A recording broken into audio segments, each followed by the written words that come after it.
terms of the economic relevance and more importantly for Maldives than it is for India.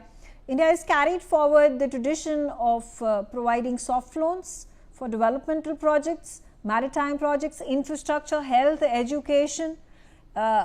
These all have benefited Maldives for several decades now, and they continue to do so because India has its policy of neighborhood first well defined, and irrespective of any hiccups that come between India and its neighbors, it continues to have these hiccups, these hindrances do not end up faltering the large scale foundational level relationship between India and Maldives, or for that matter any of the other countries in the subcontinent with which India shares these cordial relationship that has lasted for decades together. Absolutely right. And the responsibility for that cordial relationship, or the reason for the cordial relationship, turns out to be India. Yeah. As you see from an economic perspective, Maldives is less than a rounding of error for India from a economic perspective. But it's important that we maintain friendly relationships, and that's a tradition. And India has acted in a very responsible manner. So I think hats off and kudos to the absolute fine diplomacy that India has played by being responsible. If you look at any other relationship, not just China, even if you look at US, it has tried to behave in a manner which is not really a moral way of dealing with other countries. They have used their power in an overt manner, in a obnoxious manner, to put it in the right words. Whereas, in spite of all the provocations that India had, especially in terms of Maldives, the Indian government behaved extremely responsibly. And I mean provocations from both the Maldivian side as well as the Indian social media side, where a lot of people said, let's take this step and let's take that step.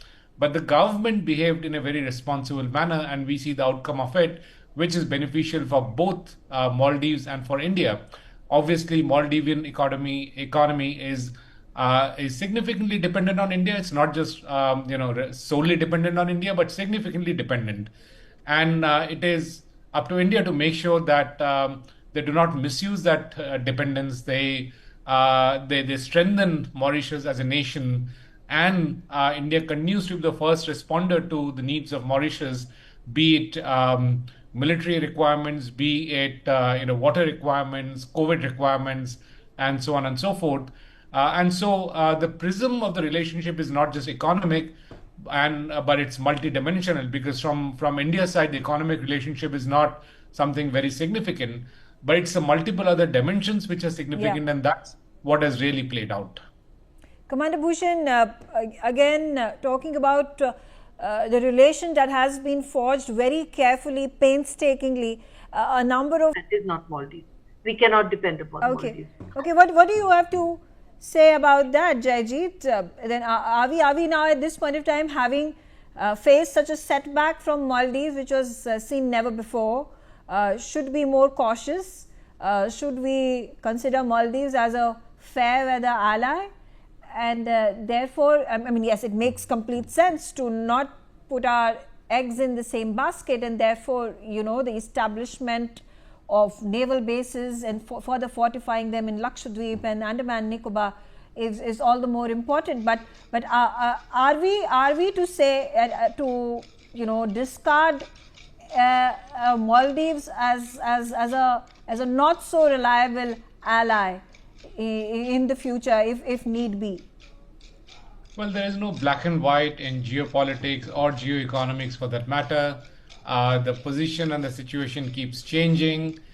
We have had our fair share of issues with even Nepal. That doesn't mean we write off or we embrace. It's for us to manage how we behave, and we have been consistent towards all our neighbors. We want them to prosper, we want them to strengthen, and we would like to have good neighborly relationships. And we would expect a reciprocity.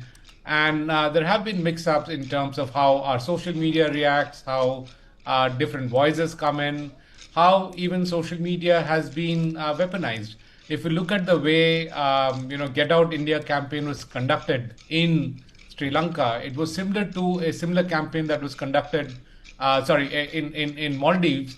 It was similar to how it was conducted in Sri Lanka, where suddenly the people became anti-India for no particular reason except that the media and the social media was poisoning the minds. The same format was copied into Maldives.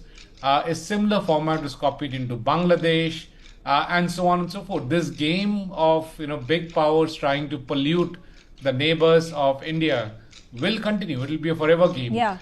That does not mean that we leave our responsibility towards our neighbors, or we walk away from those relationships. Fair enough. Commander